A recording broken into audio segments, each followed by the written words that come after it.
I've been thinking about the good times. I've been sleeping through the long. Perkenalkan, nama saya Jessica Novi Cynthia Putar-Putar dengan NIM 210306092 dari Prodi Peternakan B. Saya akan menjelaskan tentang organa genitalis maskulin. Internal terdiri atas sepasang testis yang merupakan saluran pengeluarnya dan kelenjar aksesoris. Fungsi testis secara umum merupakan alat untuk memproduksi sperma dan hormon kelamin jantan yang disebut dengan testosteron. Saluran pengeluarnya pada organ genitalis maskulina ini terdiri dari epididymis, vas deferensi, saluran ejakulasi, dan ureter.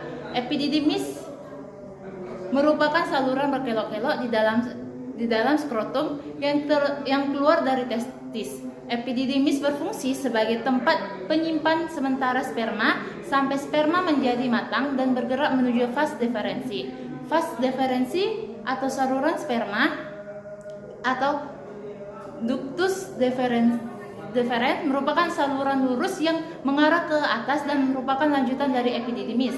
Vas deferens berfungsi sebagai saluran tempat jalan sperma dari epididymis menuju kantong semen atau kantong mani, atau dengan istilah vesicula seminaris. Saluran ejakulasi merupakan saluran pendek yang menghubungkan kantong semen dengan ureter. Saluran ini berfungsi untuk mengeluarkan sperma agar masuk ke dalam ureter. Uretra merupakan saluran akhir produksi yang terdapat di dalam penis. Uretra berfungsi sebagai saluran kelamin yang berasal dari kantong semen dan saluran untuk membuang urin dari kantong kemih. Selama sperma melalui saluran pengeluaran, terjadi penambahan berbagai getah kelamin yang dihasilkan oleh kelenjar aksesoris. Getah-getah ini berfungsi untuk mempertahankan kelangsungan hidup dan pergerakan sperma.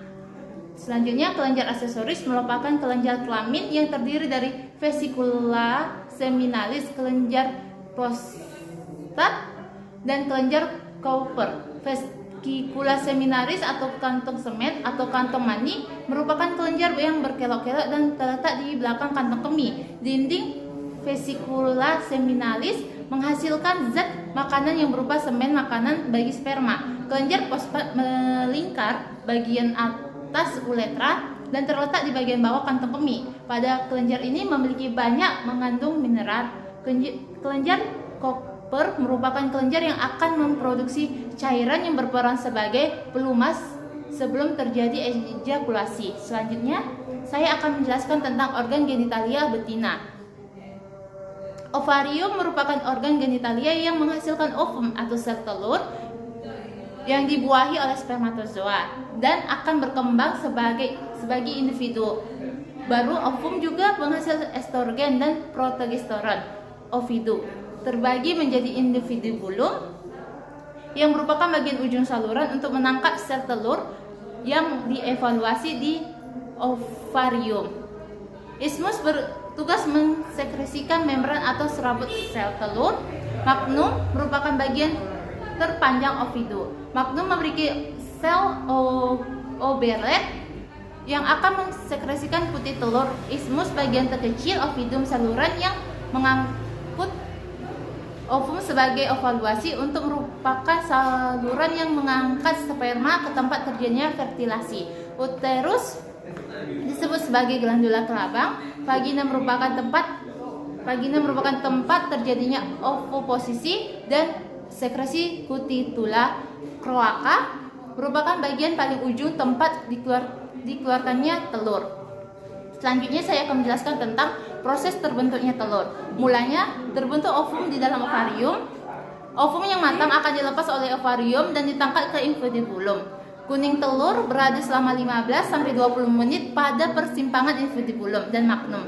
Jika terdapat spermatozoa, terjadi pembuahan telur, maka telur akan menjadi telur fertil. Jika tidak ada spermatozoa, maka telur tidak akan dibuahi, maka telur akan menjadi telur infertil. Lalu selanjutnya kuning telur akan masuk ke bagian magnum dan putih telur akan disekresikan. Ini membutuhkan waktu selama 3 jam. Lalu telur masuk ke isthmus dan dibungkus oleh membran sel membutuhkan waktu selama 1,5 jam. Lalu telur akan masuk ke uterus dan terjadi pembentukan kerabang telur yang membutuhkan waktu selama 18 sampai 21 jam. Telur yang terbungkus kerabang lalu masuk ke vagina. Di vagina terjadi kutitula, yaitu penyempurnaan posisi dan pori-pori telur. Setelah itu telur akan terbungkus kerabang dan akan keluar melalui kloaka. Proses pembuatan telur ini membutuhkan waktu 24 sampai 25 jam.